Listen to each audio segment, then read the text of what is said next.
So on this page of the notes we have some basic rules for matrix operations. I'm going to carry some of this stuff out in R. Let's see how easy this stuff is to take care of in R. But so maybe I want to create a matrix from scratch with R. I can do it like this. A is a matrix with these numbers in it, 2, 3, 5, and 7, let's say, and I have to stipulate the number of rows. Okay, and let's make it a square matrix, and by row. We can either go by row or by column.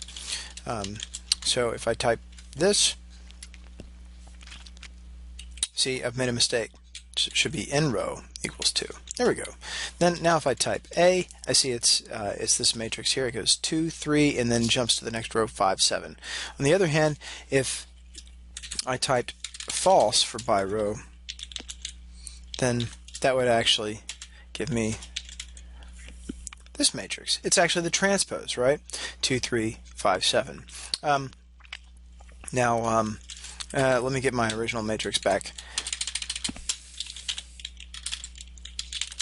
And speaking of transpose, I can get the transpose of a matrix by doing T of A. That's the transpose of A.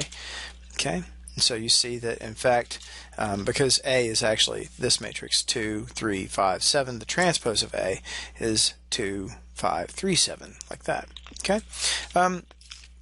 Now, how do I get the inverse of the matrix A? Remember, if you're going to do this by hand, in general, you will never do it by hand. There are procedures for doing it, of course, but we could try doing something like this, which absolutely won't work. What you do is solve A like this. That'll get you the inverse for the matrix A. In fact, if I store this in something called inverse of A, then if I do inverse of A times A, I should see that I get the identity matrix, right? Oh, shoot, but I don't. And that's because, well, let's see what INVA is. That's INVA, and here is A. Okay, so here's what this star operator does. It multiplies matrices, but element by element. So if I take -7 times 2, -7 times 2, I get -14. See that? If I take 3 times 3, I get 9. If I take 5 times 5, I get 25. And -2 times 7 is -14. Okay, that's what this kind of multiplication does. If, however, instead I wanted to do regular matrix multiplication, then I have to put the percent signs around the multiplication symbol there, and then I'll get the 2 by 2 identity. And you'll notice that it's there's some round off error there, I guess. Something, maybe I haven't set the tolerance quite right or something, but you can see that this number here is 1 times 10 to the 0, and which is 1, and this number is -3.5 something times 10 to the -15th, which for practical purposes is usually about 0. So, okay. So, again, I could create additional matrices. Matrix B is, say, this guy, -3, 5, and 6. Number of rows is 2, and by row, we'll say true again. And I could do A times B is that stuff, but if I want to do typical matrix multiplication, remember that's A percent multiply percent B. Okay, and of course matrix multiplication is not commutative, so B times A is going to be something different, quite possibly. Okay. What if I had this matrix?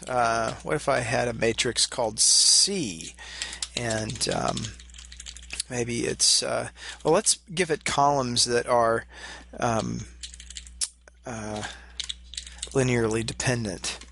Okay, like this. Okay, then if I look at C, I can tell that the second column is just -3 times the first column. So these columns are linearly dependent, and the rank of this matrix is just going to be 1. So it's not invertible or singular. But what if I try to apply the solve function to it? See, I get an error. In fact, it says that the system is singular. Okay, so how do I get an identity matrix? That's pretty easy. If I want the 6 by 6 identity matrix, I just do diag 6 like this. Okay. Yeah, so it's that easy. If I wanted the 25 by 25 identity matrix, go like that. Okay. There are a whole bunch of really great features here. You could find this a lot of these commands here at this site, statmethods.net. Okay.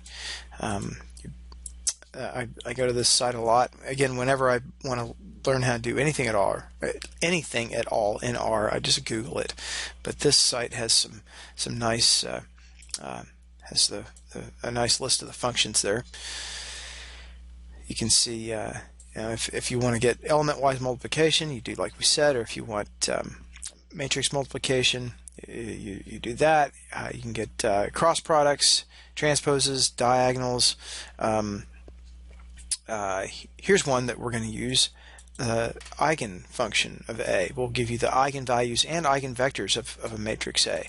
We'll see what that is here coming up, but again, here's my matrix A.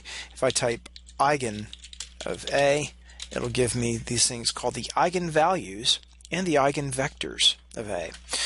Real quickly, what this is, or if I have a matrix, then the eigenvectors of the matrix are vectors such that if you multiply the vectors by the matrix, then it doesn't move the vectors. It doesn't swing them around in any way. They point in the same exact direction as they did before. The only difference is that they might be stretched out or shrunk down somehow by a factor of one of these eigenvalues. Okay, so this eigenvalue goes along with this eigenvector, and in fact, if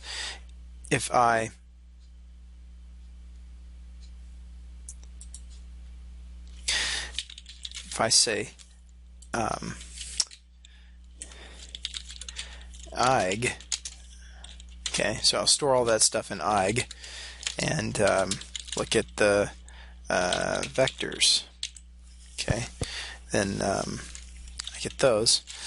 If I do, say, the first one, it's all rows, first column. Oops, all rows, first column. And yeah. So now, if I take A times,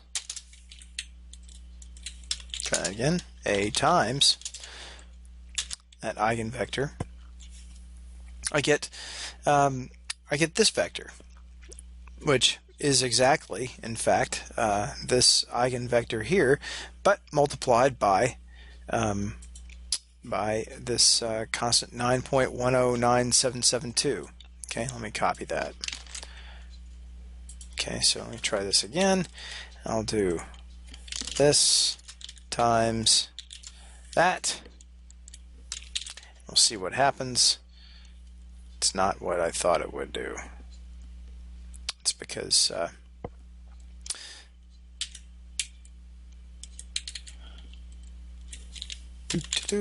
one over that. There we go. You can see that what I've done here is I've taken that first eigenvector of the matrix A, multiplied it by A, okay, on the left. That's important. These are right eigenvectors, so A times some eigenvector on the right. It will keep it pointed in the same direction. It may, change its magnitude. It may stretch it out or shrink it, or it might even turn it completely in the backwards direction if the eigenvalue is -1. But if you adjust that by alpha factor of the corresponding eigenvalue, you get back the original eigenvector, which you can see is here. Okay, so so we'll talk more about that with the paper portion next time.